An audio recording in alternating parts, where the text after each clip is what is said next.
Gandang araw sa atin lahat mga kababayan. Saan man panig kayo ng daigdig naron, dito na naman tayo sa another episode ng ating vlogs, Badong Ratelis po. Pag-uusapan natin ngayon, ito po, no, yung tingin ko po ay sabotahe. Sinasabotahe po itong gagawin na Blue Ribbon hearing ng subcommittee Blue Ribbon Committee ni Marcoleta. Yan. Yan po, sa totoo po, tingin ko ito po lahat ng usapin na 'to, work from home, nagdeklara na po si Gatchalian.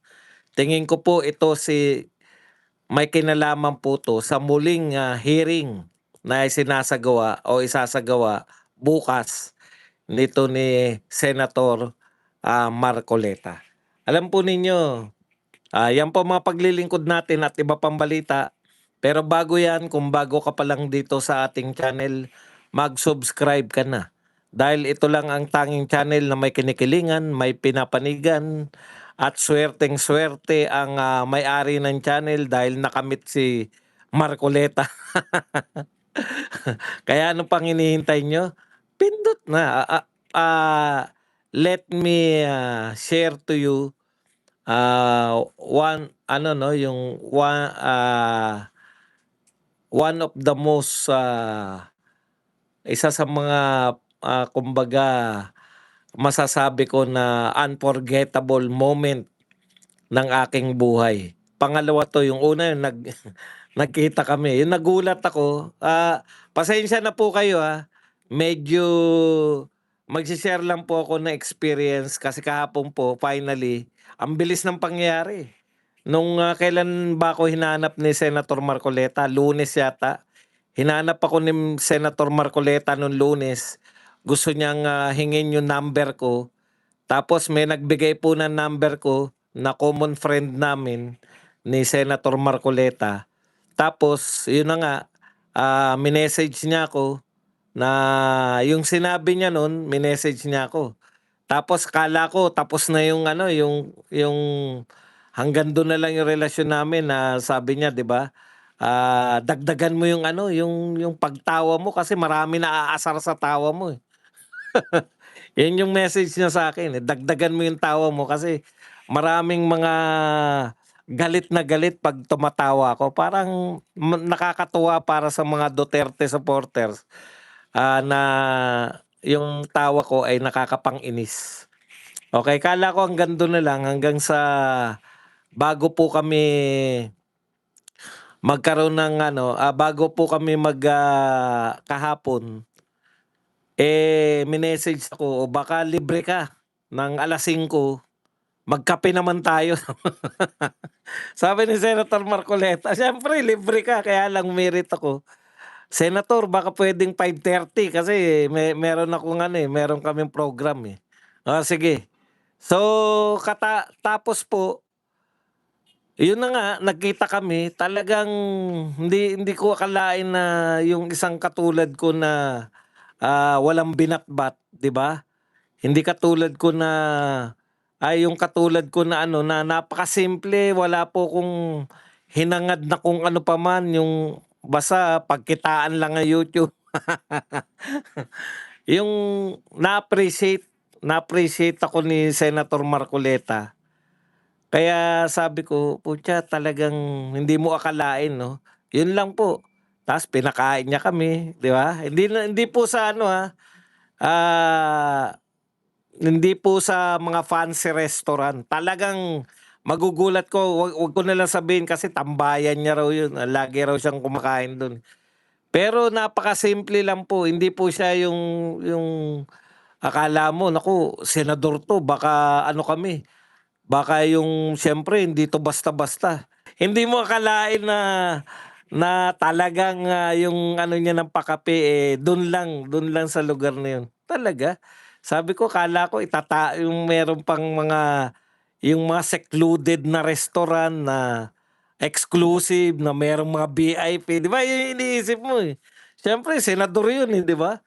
Na parang, sige sa restaurant tapos may exclusive na mga VIP room, dun kami mag-aano. Dun kami anong tawag dun, kakape-kape, mag-uusap-usap, yun. Maraming nakuwento sa'kin si Senator Marcoleta, naku po.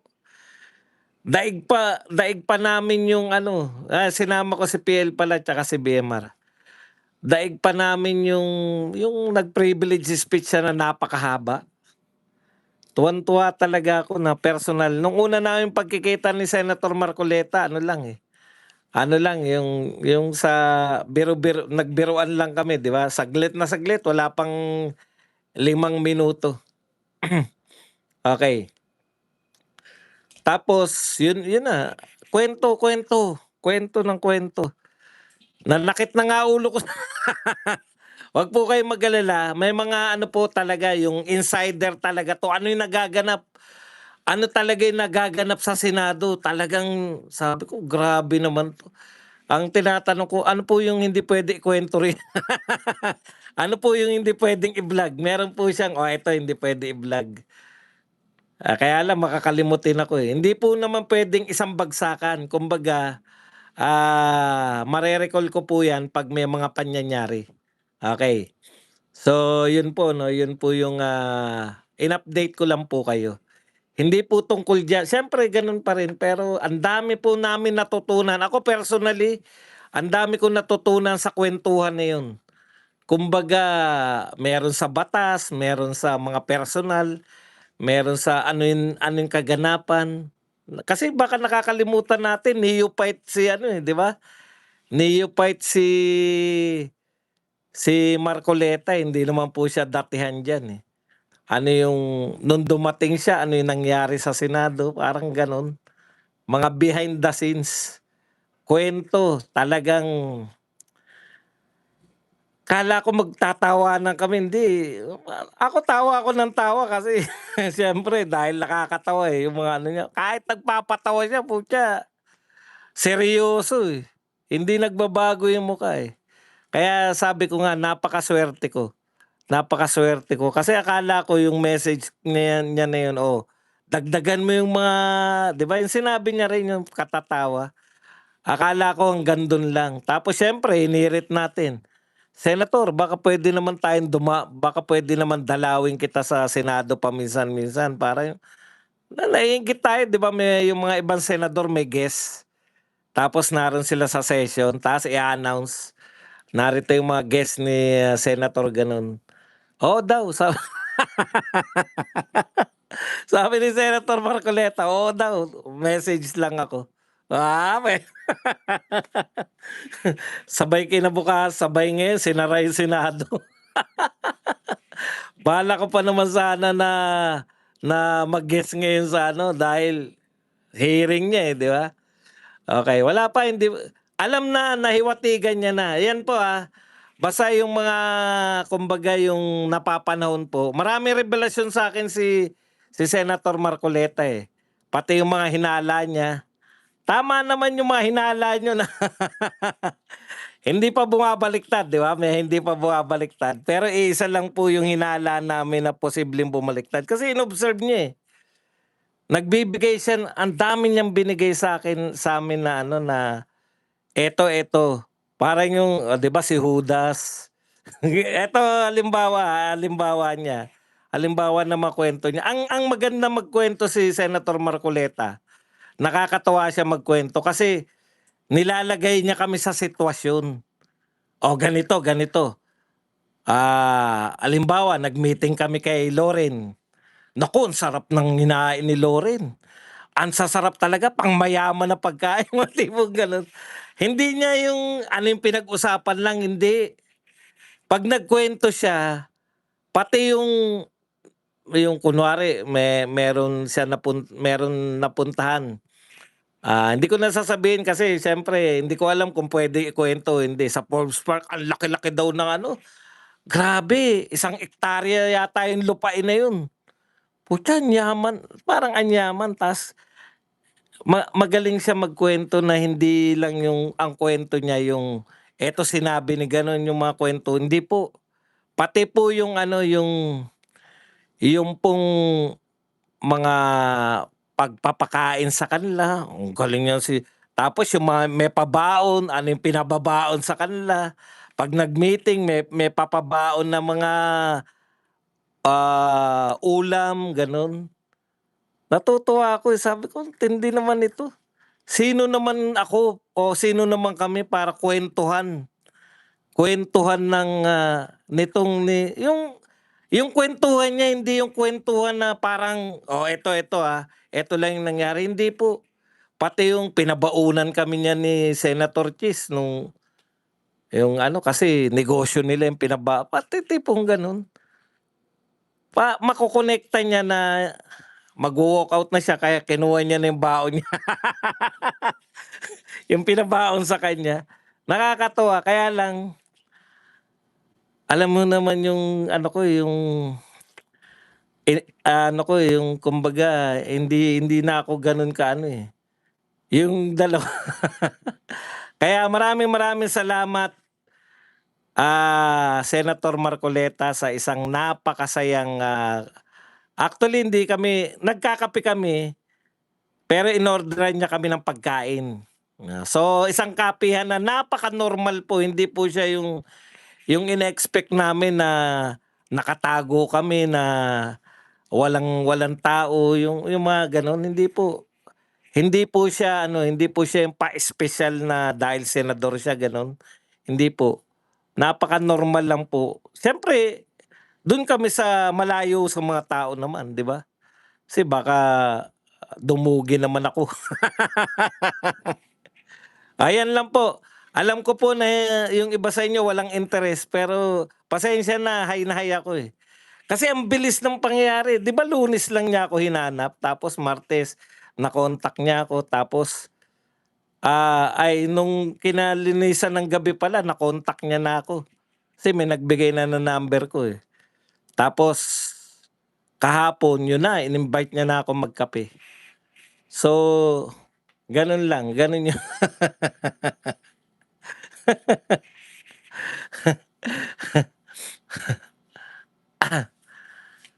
okey. Marami po siyang kinuwento. Halimbawa po yung babaliktad, yung tingin ko tsaka yung tingin niyang babaliktad yung magiging pan-13.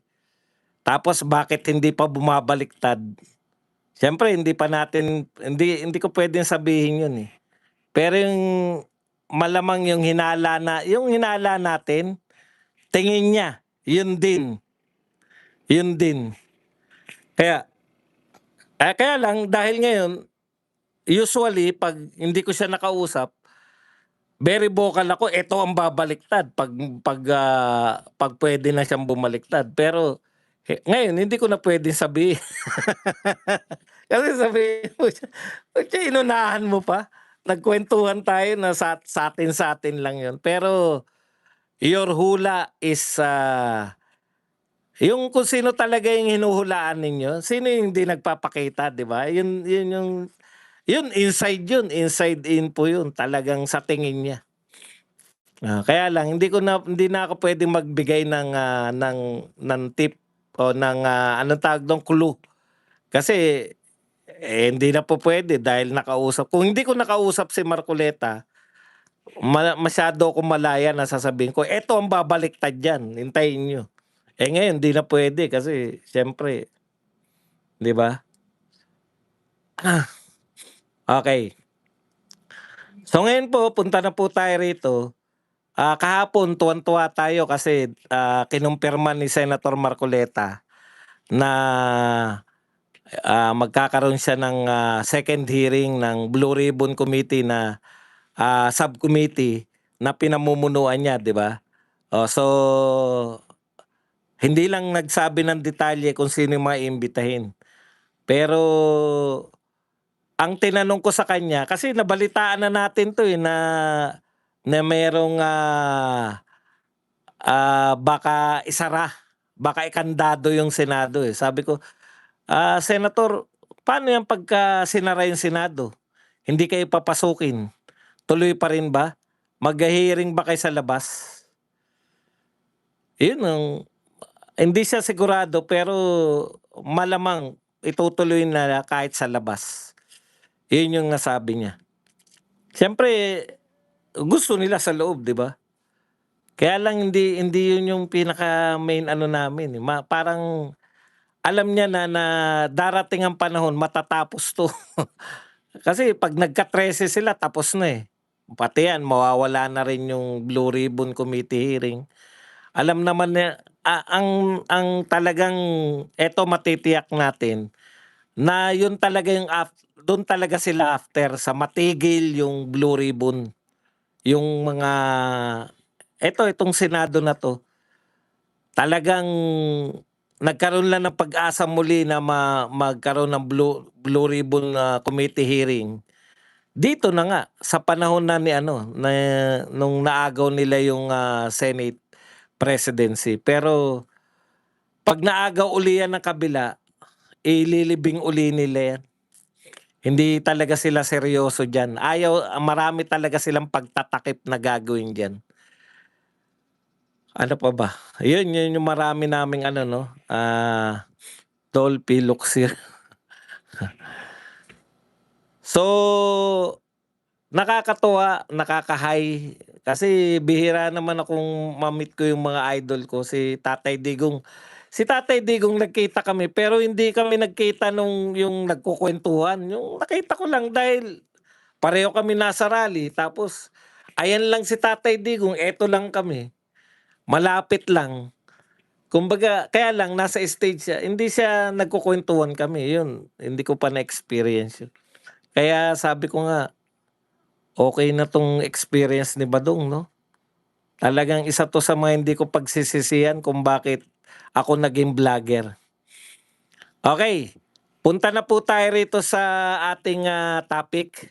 Matapos nga pong ideklara kahapon o nung Lunes pa 'no, dineklara po ni Senator Marcoleta na meron pong part 2 yung kanyang Blue Ribbon Committee, subcommittee ng Blue Ribbon, another hearing. Tapos narinig nga natin po ang posibilidad na yung 14, nakalimutan ko lang i-kumpirma na yung 14 soldiers ba yung kasama. Kasi ang dami namin pinag-usapan talaga, eh. Pati yung ikinaso sa kanya, bakit walang katuturan, 'no? Pinaliwanag niya sa amin, eh. Ako, alam ko na gawa-gawa lang yung kaso, pero nung pinaliwanag niya from the standpoint ng batas, gano'n pala. Kasi hindi siya puwedeng ang plunder kasi dalawa 'no, una public money, pera ng gobyerno. So definitely, yung perang pinag-uusapan na napunta sa kanya di umano ay, contribution mula sa private na gagamitin niya sa kanyang kampanya, 'di ba? Okay. So bakit hindi siya, plunder?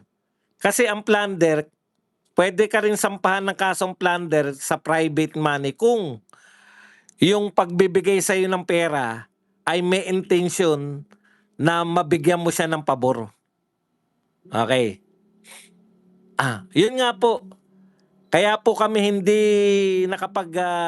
nakapag-live kahapon dahil kausap nga namin si Senator Marcoleta. At alam niyo po yun, yung sa dami po ng impormasyon na binigay sa amin ni Senator Marcoleta, yung hindi na kaya ng utak ko, yung sumasabog na yung utak ko. Yun po yun, kaya hindi na po ako nakapag-live. Yung parang itulog ko na lang nga 'to para kasi ang dami na po, merong gano'n, eh, yung over information ka na hindi mo na kayang mag-research pa ng topic. Okay, yung yun muna ikukuwento ko yung sa plunder niya. Malabo siya makasuhan. Dati ang ano ko lang diyan, dinismiss na yan ng ano, eh, 'di ba? Paliwanag ko lang diyan, dinismiss na yan ng COMELEC. Bakit parang binubuhay pa nila? Pinalitan lang, dati election offense, ngayon ano na siya, ah, ano na siya yung, ginawa ng plunder. So ganun lang yung sinasabi ko na ni-recycle, pero yung nakita ko yung katwiran tsaka yung mga batas behind, naunawaan ko 'no. Una, 'pag plunder kasi 'di ba is either public money, 'pag public money yung ninakaw mo, na mahigit 50 million, plunder yun. Yung pinag-uusapan po rito, na hindi namin napag-usapan kung magkano, parang 75 million. Pero ito po, contribution ng mga kasama niya para maging magamit niya sa kampanya. Okay. So ano po yung element pag private money ng plunder? Ang kinakailangan po para po makasuhan ka ng plunder sa public private money. Sa public money po, walang problema kasi public yan, ninakaw mo, ginastos mo. Public money yan, ginastos mo. Ibig sabihin, pwede ka talagang makasuhan ng plunder kasi public na money yan eh. Pera ng taong bayan yan, ginastos mo eh. Okay. Pwede bang yung private money ay maging plunder? Pwede. Kung may intention yung nagregalo sa'yo, nagbigay sa'yo ng pera, may intention siya na maningil sa'yo. Ano-ano yung mga intention? Ito, alam nyo, yan yung kakulangan ko bilang hindi ako abogado. Kaya siguro gusto rin ako makausap ni Senator Marcoleta, no? Siguro sa isip-isip niya, total pinagtatanggol mo na rin lang ako madalas. Bigyan na kita ng mga nakikita kong kulang mo. Parang, eto lang naisip ni Senator Marcoleta. Nagagalingan na ako magpaliwanag kabadong eh. Kaya lang yung sa facts na normal lang sa aming mga abogadong dapat alam mo. Siyempre, kakulangan ko yun, no? Kaya pipidan na kita. Ito yung mga, hindi niya lang sinabing ganun. Na ito yung mga kulang mong kung Hindi niya sinabi yun, pero implied. Bakit mo kukukwentuhan ng ganyan? Ang dami kong natutunan talaga. Overdose ng information. Kaya sabi ko, pahinga ko muna yung utak ko para ma-restore. Di ba? Para nariyan na siya. Okay. Sa private money, kinakailangan may konsepto na yung nagbigay sa iyo may hihingiin balang araw. Binigyan ka ng pera. May hihingiin kapalit. Ngayon, patutunayan nila na yung nagbigay sa kanya ng pera, sila Mike Defensor, etc., yung mga kaibigan niya, ay may hinihingi. Ngayon, una, sabi ni Marcoleta, pang ilan ba siya nung sa survey? 'Di ba ang katotohanan, pang 30 siya, pang 20 siya. 'Di ba ganyan yung mga sa survey niya? Mataas siya ay hindi siya papasok sa 12. Kaya ayon kay Miriam Defensor, hindi niya 'to sinabi, ito talaga yung natatak na sa utak ko. Ang binibigyan talaga, binubuhusan ng pera, yung mga tao na malamang pumasok. Yung mga pasok ka sa top 15, ganun. Top 16 kasi ganun yung bubuhusan ka ng pera niyan. Okay. Ngayon, ibig sabihin, pag malaki yung posibilidad mong pumasok, marami talaga magdo-donate sa iyo, yung donasyon, yung campaign donation. Kasi maghihintay ng kapalit yan eh. Sa kanya, kaya nag-donate yung mga yan, kaibigan niya lang talaga. Bagamat hindi sila umaasa na mananalo siya, ito yung niya eh, yung kanyang katwiran eh. Wala talagang element of plunder. Kasi talagang kaibigan niya lang na ano man ang mangyari, total kaibigan naman kita, tulungan na nga kita kahit wala kang kapag-apagasang manalo. Nanalo. Yun po yun, no? So wala po yung talagang intention na manghingi ng kapalit. Talagang kaibigan lang sila. Matalo man siya, yan kahit alam na namin talo ka, pinagbigyan ka pa rin namin kasi kaibigan ka namin eh. Ganun po yun. Kaya wala pong, tapos yung isa pa, yung sa SOSE, kinakailangan po yung papasok lang po dun sa 3 months. Nagbanggit siya ng kung may natanggap niya ng January, tapos 3 months May, bumalik ka ng 3 months, May, April, March, February, 'di ba? So January niya na-receive, hindi talaga niya malalagay dun sa SOSE. Ngayon ang tanong, bakit niya pa sinabi? Kasi tapat nga ako, eh. Yun yung sinabi niya, eh, tapat ako diyan. Yung kinakaso sa kanya, kaya naliwanagan namin, wala nga pala. Tapos eto pa isa, bakit daw kung yan ay donasyon at legal, may legal palang donasyon, eh. Kayo pala puwede kayong bigyan kahit hindi kayo kandidato, 'no? Kunwari ako, naawa sa'kin yung kaibigan ko, bigyan nga kita ng pera. Puwede ka pala mag-donate ng pera basta babayad mo ng tax. Yun po yung nangyari sa kanila. Dahil hindi pa siya pasok sa campaign period, yung pera na tanggap niya sa kaibigan niya, pinagbayad nila ng tax yun, donation na tax. Puwede ka pala kunwari ikaw gusto mong yumaman ka, tumama ka ng malaki pera mo. Gusto mong bigyan ng donasyon ng 3 milyon yung kaibigan mo halimbawa, pagbabayad mo lang ng tax yun. Para maging legal, hindi parang balato ba? So malabo talaga nila yun at saka siyempre alam naman natin, si Marcoleta hindi naman pipitsugin yan, hindi naman pipitsugin yan. Kita mo, hindi nila kayang patahimikin at parang ako, ang basa ko sa pamahalaan, si Marcoleta hindi nila kayang patahimikin, masakit pa ng ulo nila yan 'pag pinatahimik nila. Yung ipapakulong mo si Marcoleta, putya, paalala nga natin, sumusuporta lang yung INC dito kay VP Sara sa ayaw nila ma-impeach. Lumabas ang milyon, nag-rally yung milyon, eto pa, kabaro nila. Walang kasalanan tapos ipapakulong nyo dahil yung sa gawa-gawang kaso ng plunder. Para silang pinukpok nila yung ulo nila ng bato, 'di ba? Okay. So yan yung napakalinaw na paliwanag kung bakit malabo yung kaso niya na plunder.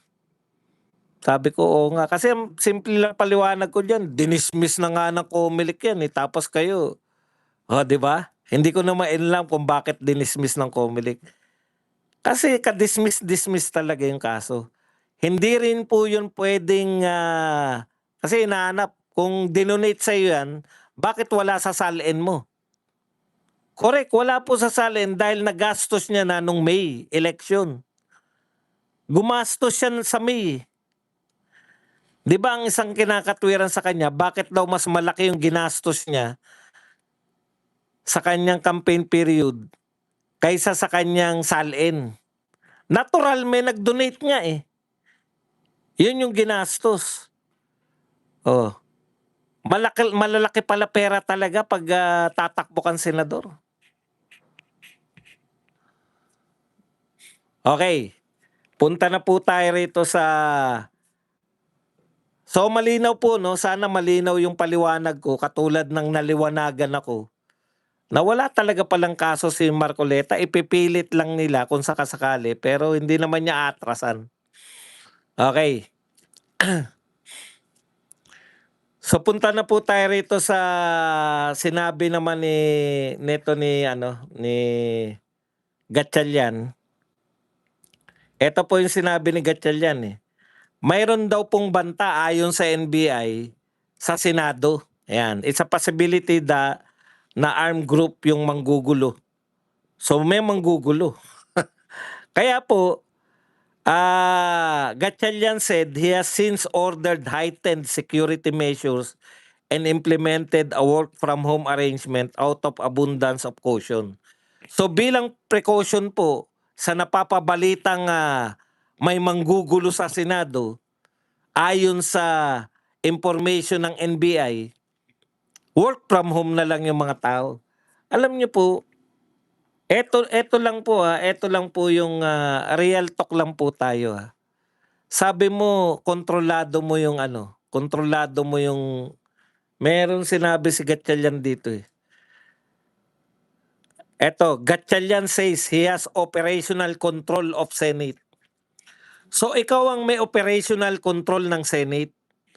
Pero nung sinabihan ka ng NBI na may manggugulo sa Senado, hindi mo na lang papapasukin yung mga tao dahil may manggugulo. Anong klaseng katwiran yan? Akala ko ba ikaw ang may operational control? Sino ba yung NBI? Etong hindi ko alam kung alam ni Gatchalian. Senator Gatchalian, sabi mo acting Senate President ka, hindi mo ba alam na ang Senado ay legislative body kayo? Hindi kayo sakop ng executive. Ang nagdidikta sa'yo ng gagawin, taga-NBI. Sabi ng NBI, may manggugulo. Ano ngayon kung may manggugulo? Bibigyan kita ng halimbawa, Gatchalian. Nung lumabas yung, naalala niyo yung video na galit si BP Sara, na sabi ni BP Sara ay, pag ako tinigok nyo, ipapatigok ko kayo. Ano sabi nyo? May threat yung mag-asawa, si Bongbong tsaka si First Lady, kasama yung pinsan nila. May threat. Nagsara ba yung Malacanang? May kaso kayo dun. Kinasuhan nyo yung si BP Sara. Dahil dun sa threat na yun. Pag may threat ba, isasara yung Malacanang? Sasabihin ba ng Malacanang, work from home tayo? Yun ang pagtugon nyo sa threat? Work from home? Anong klaseng pagtugon niya? Senate President ka, pangatlo ka sa pinakamataas na tungkulin eh. Yun ang solusyon mo, work from home? Ilang beses na tayo nakarinig sa mga eskwelahan na may bomb threat. Ano po ginagawa ng eskwelahan? Papalabasin lahat ng empleyado, papalabasin lahat ng teacher, papalabasin lahat ng estudyante. Tama? Tapos titignan kung may bomba talaga. Pag walang bomba, madalas po to walang bomba, wala pa tayo naririnig na yung bomb threat nagkaroon ng katotohanan na talagang may bomba nakita. Babalik lang po yung mga estudyante, na-delay lang. Nadidelay lang po yung pasok. Oy, thank you very much sa pagpapaalala, Crazy Brooks. 3,000 po tayo mahigit, 800 lang po yung nag-likes. Okay, ano po yung point ko? Walang bomba. Balik lang po sa school. Kasi sayang yung bata eh. Sino po nagpasya na babalik sa school? Malamang principal. Hanggang superintendent. Kung lahat nakita na, meron ng bomb squad. Siyempre, tatawag muna yan, di ba, sa City Hall. May bomb threat kami rito, padala kayo ng bomb squad. Yan. Na-delay ng 3 oras. Pasok na naman, idideklara. Wala pong bomba, sir, ma'am. Sabi ng principal, pasok tayo ulit. Pasok tayo agad. Yan lang po. Ganyan lang po yun. Ikaw kahapon mo pa ina-announce yan na merong tapos ngayon dineklara mo. Hanggang bukas ba yan? Wala. Thank you very much kay Bernadette Lawmaker na nagbigay sa atin ng $10. Ang tanong ko sa iyo, Gatchalian, hanggang bukas work from home pa rin sila? May pattern ka na eh. Ibig sabihin, gaano ba kalaking Senado? Para ngayon, hindi nyo mahalughog kung may bomb threat yan o kung ano man ang meron dyan. Gaano kalaki yung Senado na hindi kayang bantayan ng mga bantay mo? Kasi po kung lagi kang aasa, hindi ka talaga independent and separate. Tignan mo, sino na naman yung nagsasalita rito? NBI yung sinasabi mo. Tapos eto naman, sabi naman po ni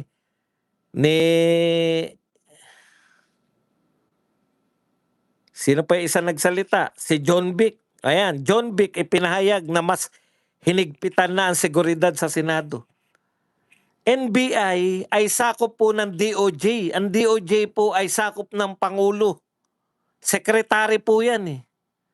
Si John Vic po ay DILG Secretary. Secretary po ng Pangulo. Sabi mo ikaw ang may control ng Senado. Bakit hindi kontrolin ng mga security force mo? Bakit ipapasara mo lagi yung Senado? Ikalawa kong tanong, nagkataon naman. Nagkataon naman na si Marcoleta meron pong bukas na nakatakdang hearing. Tuwing may hearing si Marcoleta, magdedeklara kang work from home.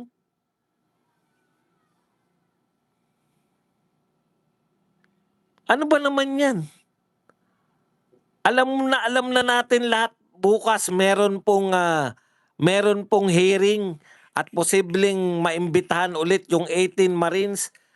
Dadagdagan pa ng 14 Marines. At kung sino pa man, kung si Libiste naimbitahan, hindi ko po naitanong kay Senator Marcoleta. Sayang. Oh, bakit? Nagkataon naman. Nung isang linggo, nagkataon din, work from home ka. Ano naman, wala naman threat yata. Trip mo lang, work from home. Ngayon may threat naman, work from home. Next po, ano naman sasabihin nyo? O ngayon, involved na naman si Remulla. Mas mahigpit na seguridad. Ano po ibig sabihin nun? Hindi nyo na papapasukin? Naghanda na si Remulla sa kahihiyan niya na na-box out siya ni Robin Hood Padilla at nakapasok yung ayaw nilang papasukin? Bakit hindi nyo na lang po hayaan habang wala pa po?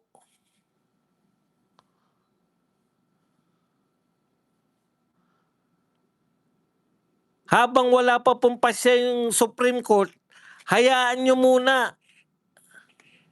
Ayaw nyo magpailalim sa Senate President. Ayaw din naman magpailalim ng Senate President sa acting Senate President. O yan, maganda rin po yung talakayan dyan ni Senator Marcoleta. Yeah, actually narinig ko na sa kanya pero mas maganda yung live na sinasabi niya. Sabi niya, 12 kayo nun. Parang kinuquiz pa nga kami kung naalala namin yung nangyayari. Mahigpit, parang professor si Senator Marcoleta. Siya lang ang nagtatanong na, siya lang po ang nagkukwento na tinatanong kami. Ano nangyari nung May 26? Wala namang kodigo dun. Ano nangyari nung May 26? May 26, inano-ano ko na lang. Yan po yung nag-walkout sila. O tama, yan yung Pero bago nag-walkout, ano nangyari? Ganun din magsalita kung paano nyo napapanood sa TV si Senator Marcoleta. O yun po, yung paliwanag niya na 12. 12 sila. At nag-walkout sila 10. Naiwan yung isa, di ba? Si Tito Soin. Tapos sinabi, eto yung mga inside information. Okay. Na hindi natin alam. Ang alam natin, sinasabi ni Marcoleta, bakit nung nag-walkout sila, yung 12, walang quorum? Bakit nung 12 ngayon na nag-meeting sila na 12, may quorum? Ano yung pangyayari? Ano yung pagkakaiba nun? Oh. Pero ang sabi ni Marcoleta, atin-atin lang to Kasi nga, kung tinuloy nila yung usapan, quorum pala talaga yun. Kasi nagsimula sila ng may quorum. Mali yung pang-intindi ni Kaya lang, bumigay daw si Cayetano eh. Si Marcoleta nung panahon na yun, gusto niyang ituloy. Kahit 12 lang sila. Bakit? Kasi yung meeting na yun, nagsimula ng may quorum. Hindi po pwedeng i-hijack. Kung nagsimula pala kayo ng may quorum, hindi po pwedeng i-hijack yung walkout na yun. Pwede po nilang isnabin yun kasi kayo na nga nag-walkout eh. Kayo pa yung magpapatuloy. Yun yung bago sa akin na sinabi ni Marcoleta. Kung in-insist ni Cayetano, binibigyan niya raw ng ano si Cayetano, parang binibigyan niya ng ano yung sign ba na ituloy natin. Siyempre siya yung Senate President eh. Gustong ituloy ni na pagbotohan nila. Yun po yung bago na sinabi niya. Kung tinuloy nila yun, nagbotohan sila, pwede pala yun kasi nagsimula sila ng may quorum. Nag-walkout lang. Pag ganun pala yung pangyayari, bakit ang masusunod yung nag-walkout? Dito yung ayaw ng ninyo yung pag-uusapan, mag-walkout na lang. Oh. Ngayon, alam ni Marcoleta yun eh, na pwede nilang ituloy. Kaya lang, nagdeklara na adjourn eh. Kaya, iba pala yung balak ni Alan, di ba? Ang balak ni Alan, hindi rin sila secession. Kung hindi sila mag-secession, hindi rin nila maagaw. So, actually, ang isa pang revelasyon sa amin, hindi raw nila alam na darating si Bato. Nagulat din daw siya. Hindi pinaalam ni Alan. Si Alan lang nakakaalam na darating si Bato. So, hindi alam ng lahat ng mga kakampi nila. Ang balak nila 12, i-declare nila kasi may quorum eh. Magde-declare sila ng ayaw niya rin daw yun kasi magkakagulo eh. Yun yung mga maganda. Ito yung mga insider na nakwento na nakangangako. Ganyan pala yung nangyari. Pwede nilang ideklara sana na vacant. Lahat ng position vacant kahit 12 lang sila. Pero hindi sila makakapag-declare ng si Tito Soto pa rin yung Senate President kasi 12 lang sila eh.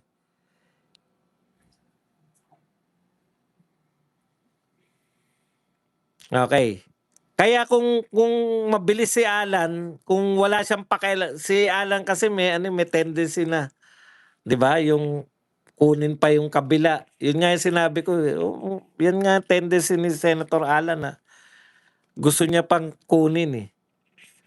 So ibig sabihin dapat naagaw nila. Dapat napagbotohan nila na pwede si makaboto yung makukulong. So hindi sana nila problema kasi magiging 12-12 yan eh.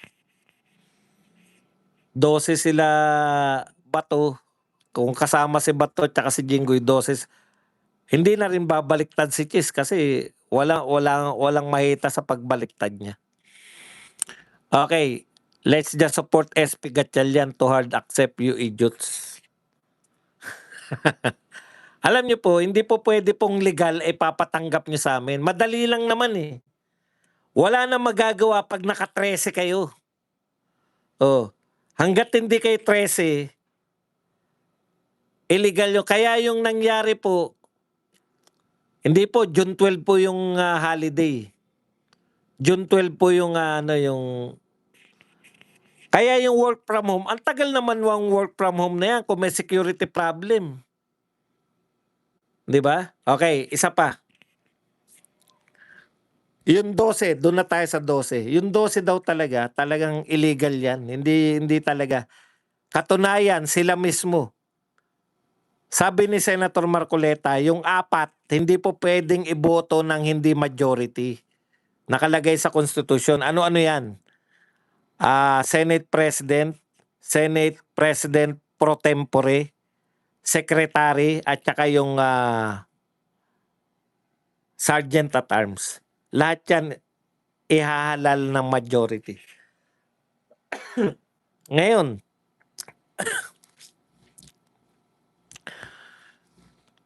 ano ang tingin ni Marcoleta na maski sila ngayon, kampo ni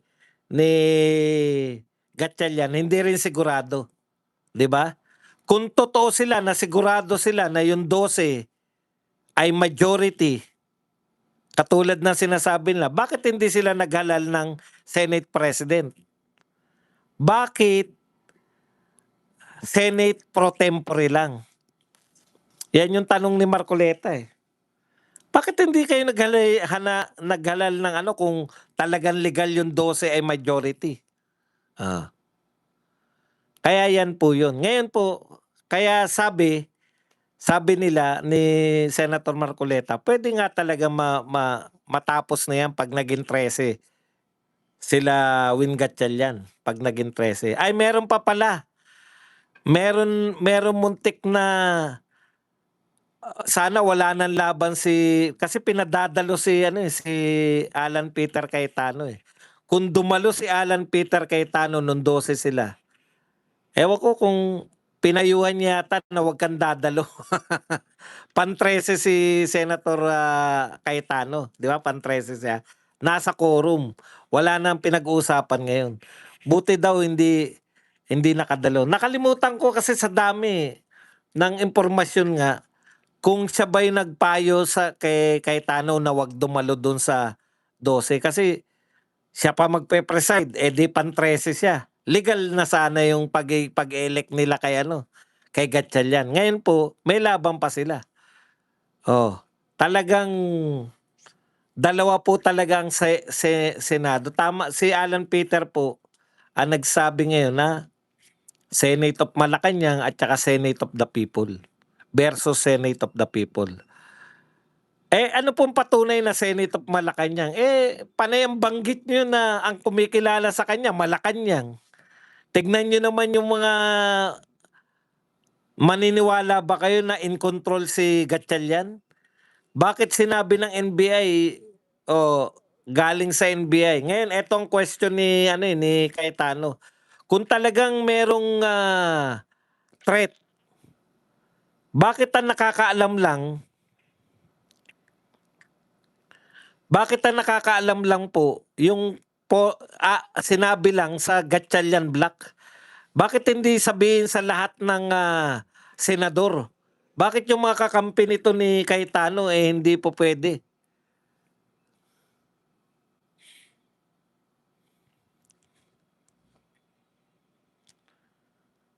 Hindi nyo pa ipaalam sa kanila. Di ba? Tignan po ninyo yung sinasabi nito ni Ping Lacson. Maliwanag na ito dala-dala nila ngayon eh. Maliwanag naman sa atin kung sinong kinikilala ng Malacanang, ng House of Representatives, ng Civil Service Commission, ng IBP at kung ano na pa mga grupo. Kung sino talagang kinikilalang liderato ng Senado. So maliwanag na Pangulo ang ginagawa panggugulo ang ginagawa ni Senator Alan, with all due respect, nakaka-confuse, nakakagulo. Lagi nyo na lang pinagbibintangan na nakakagulo to si Senator Alan Peter Cayetano. Ano pa yung sinasabi nila? Walang sesyon dahil si Alan Peter Cayetano. Matagal na po kayong sinabi nyo na acting president si Gatchalian. May sesyon na ba? Wala pa rin sesyon. 'Di ba? Adjournment sine die pa rin kayo. Ayaw nyo mag-sesyon dahil 12 lang kayo. Wala pa rin sesyon. Yung sinasabi ng Judas Iscariote na kaya siya bumaliktad, kaya siya ng Judas, hindi dahil sa kanyang kaso. Kaya siya ng Judas dahil sabi niya para magkaroon na raw ng sesyon. Buhat nung sinabi nyo na na-elect si Gatchalian, wala pa rin pong sesyon. Bakit hindi ka bumabaliktad ngayon, Iscariote? Bakit hindi ka ngayon bumabaliktad na wala rin palang sesyon sa'yo? Balik na lang ako rito kay Alan Peter Cayetano. Yung katwiran mo, kaya mo gusto na hudasin yung grupo nila Cayetano para magkaroon ng sesyon, hindi naman nagkakaroon din ng sesyon. O di mali ka rin, hindi rin yan ang dahilan.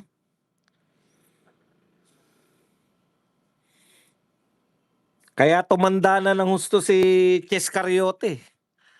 At ang maganda nito, Chis Cariote, hindi ka na mananalong senador ulit.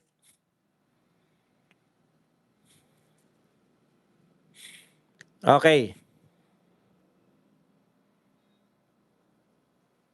Kaya ako po, sa totoo ito, may sinabi rito si Doc Richard Mata. Bakit may heightened security sa Senado wala naman si Senator Bato doon? Correct. Ito pa sabi niya, para ba di makapasok ang 18 plus 14 plus 7 Marines? Alangan namang artwork ng GSIS na naman ang ikakatwiran ninyo. Kaya po, wala ka talagang control sa gatsalyan. Yung sinasabi mo control ka, di resolve mo kung ano man yung security threat na yan. Resolbahin mo dahil sabi mo ikaw may control ng Senado eh. Ngayon, namumblema na naman yung mga Senate employee. Dalawa kayo nag-uutos, yung isa work from home, yung isa pinapapasok sila.